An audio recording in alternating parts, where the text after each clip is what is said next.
In the quiet corridors of ancient philosophy, the teachings of Epictetus resonate with a timeless wisdom that speaks directly to the human experience.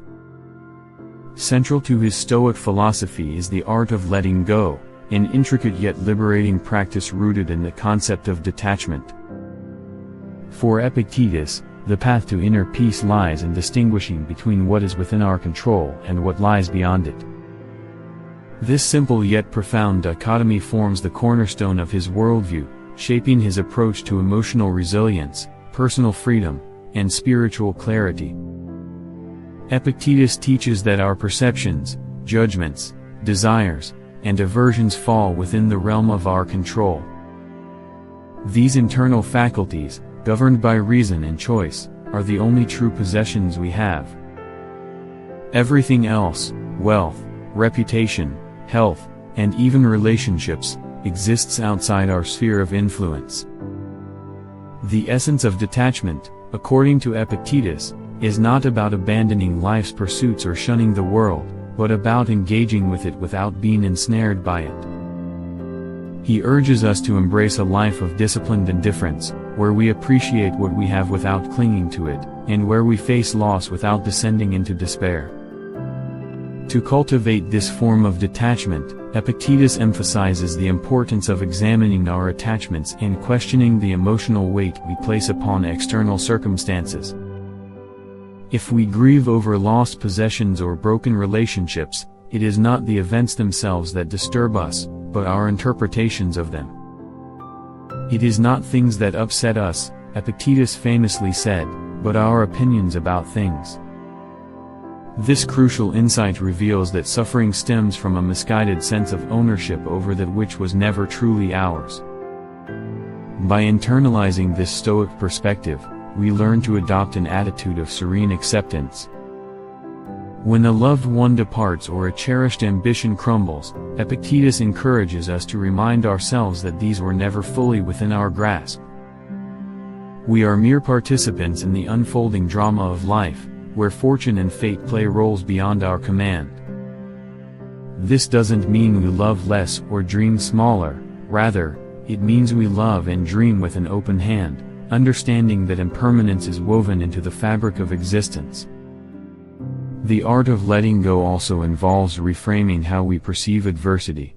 Epictetus teaches that obstacles are not hindrances but opportunities to practice virtue. When faced with misfortune, instead of lamenting our plight, we should ask ourselves, what strength can I cultivate in response? What wisdom can I gain from this hardship? This reorientation transforms suffering into a means of self-improvement, aligning us with the Stoic ideal of flourishing through inner fortitude. Furthermore, Epictetus underscores the significance of aligning our will with the natural order of the universe. Resistance to reality, be it through regret, resentment, or longing, only breeds turmoil.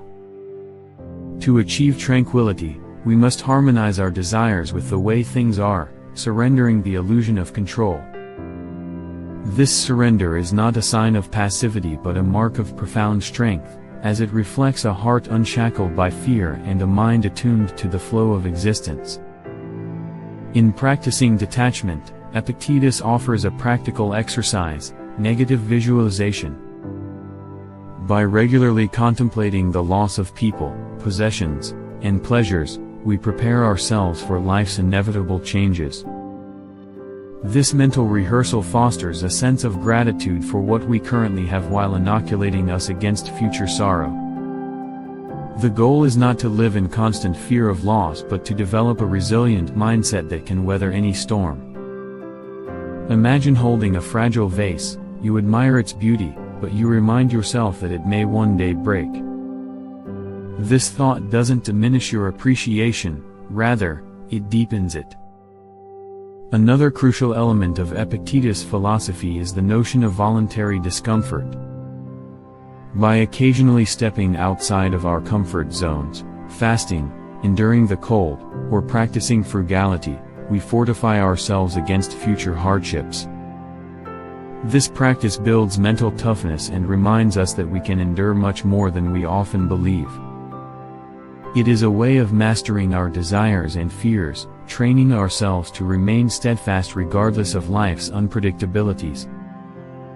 Ultimately, Epictetus presents detachment as a path to true freedom. When we release our grip on the external world, we reclaim our inner sovereignty. No longer at the mercy of fluctuating fortunes or capricious desires, we stand anchored in the realm of what we can control, our thoughts, values, and actions. This inner citadel, fortified by wisdom and acceptance, becomes an unassailable sanctuary from which we can engage with life wholeheartedly yet without enslavement. The art of letting go, as taught by Epictetus, is not an act of disengagement but a profound form of engagement. One that embraces the world with a clear-eyed awareness of its impermanence. It is a call to live fully, love deeply, and strive nobly, all while maintaining a gentle detachment that safeguards our peace. In mastering this art, we discover that true freedom lies not in possessing but in releasing, not in clinging but in yielding, and not in dominating life's currents but in flowing with them. Thus, Epictetus' wisdom endures, urging us to cultivate a life where we hold the world not with a clenched fist but with an open palm. A life where letting go becomes the ultimate act of strength and serenity. If you enjoyed this video, give it a like and subscribe to the channel.